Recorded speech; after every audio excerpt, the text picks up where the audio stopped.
They didn't lose their empire on the battlefield. They lost it in the balance sheets. A trillion-dollar mistake hidden in ledgers, masked by pride and fueled by debt. It's August 15th, 1947. The Union Jack falls over Delhi for the last time. For nearly 2 centuries, Britain had ruled India, the jewel of its empire, the engine of its wealth. But this day wasn't about noble ideals or the triumph of freedom. It was about insolvency. Britain was broke.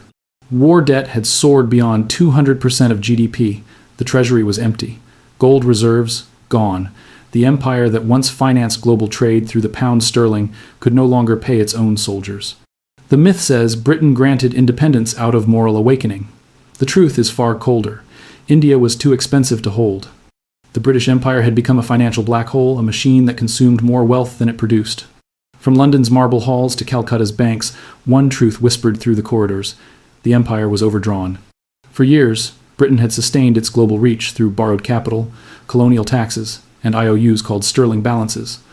On paper it looked strong. In reality, it was bankrupt. The Union Jack came down not because the world defeated Britain, but because arithmetic did.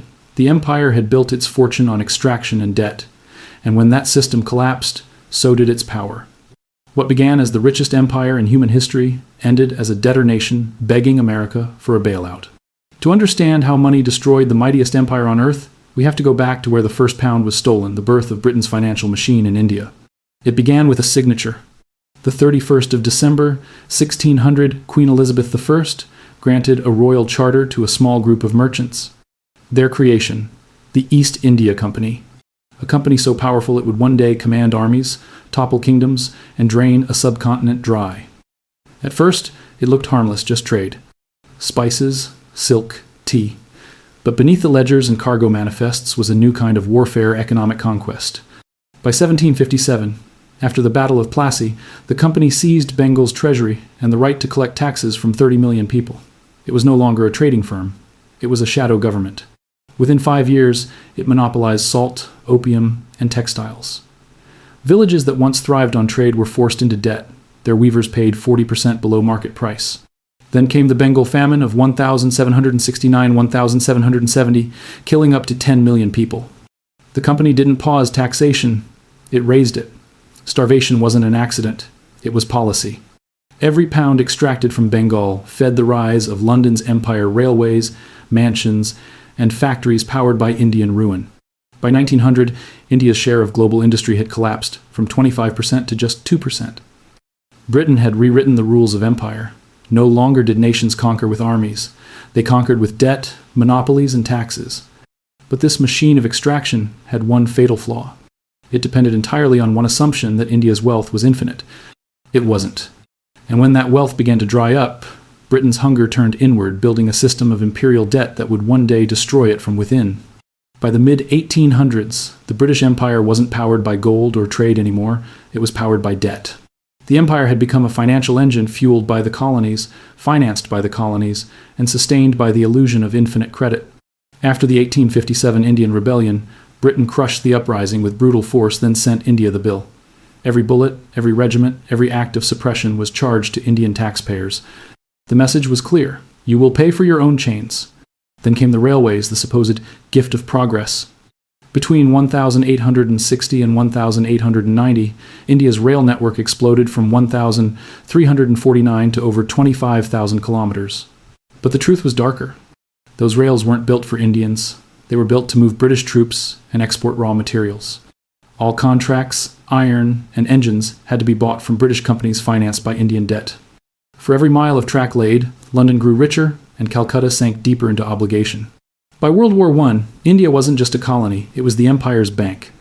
Over 1 million Indian soldiers fought for Britain. More than £100 million worth of resources flowed to Europe. And the entire cost was billed to India. When the war ended, Britain's appetite didn't. The empire's budget was a shell game, new loans to pay old ones, new colonies to feed old debts. By 1945, the numbers were impossible to hide. Britain owed more than 200% of its GDP, the highest debt in its history. The empire's ledgers were bleeding. But behind the neat handwriting of the accountants, a deeper secret was forming, a trick that would keep Britain alive a little longer. They called it sterling balances, invisible money, created from India's labor, a financial illusion that would buy the empire time and seal its fate. When war returned in 1939, Britain faced a new problem. It had no money left to fight. So it turned to its oldest trick: borrow from the colonies. From India, it demanded food, troops, steel, oil, and grain, but instead of payment, it offered promises. These promises were called sterling balances. Paper credits stored in London, banks' IOUs Britain printed to pay for Indian goods. By 1945, India held nearly £1.3 billion in these balances, making it Britain's largest creditor. On paper, India was rich. In reality, it was starving. As British ships loaded Indian wheat for Europe, the Bengal famine of 1943 killed between 2 and 3 million people. Food existed, but it was exported to feed British soldiers and allies. When India begged for relief, Winston Churchill wrote in a memo, "They must learn to look after themselves."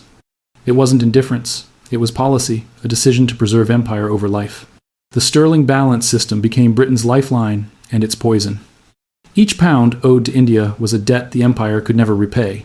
When the war ended, those IOUs came due. But Britain, still drowning in 200% debt to GDP, refused to pay in full. Instead, it offered excuses, imperial defense, administrative costs, mutual sacrifice. The empire had built its foundations on the illusion that money could be conjured by conquest. But by 1945, that illusion had turned on its creator. Britain wasn't collecting wealth from the colonies anymore, it was borrowing from them to survive. And when the loans ran out, when even the colonies demanded repayment, Britain faced its final reckoning the day the empire could no longer afford its own flag.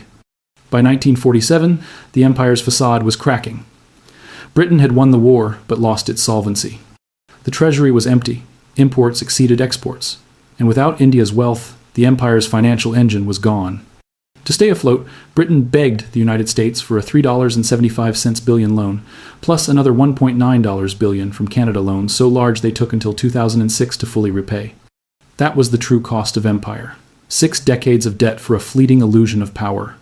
The British withdrawal from India wasn't a gesture of liberty, it was a liquidation. A global empire dismantled to cover its losses. In just 10 weeks, London packed up 2 centuries of rule and abandoned the subcontinent it once called its crown jewel.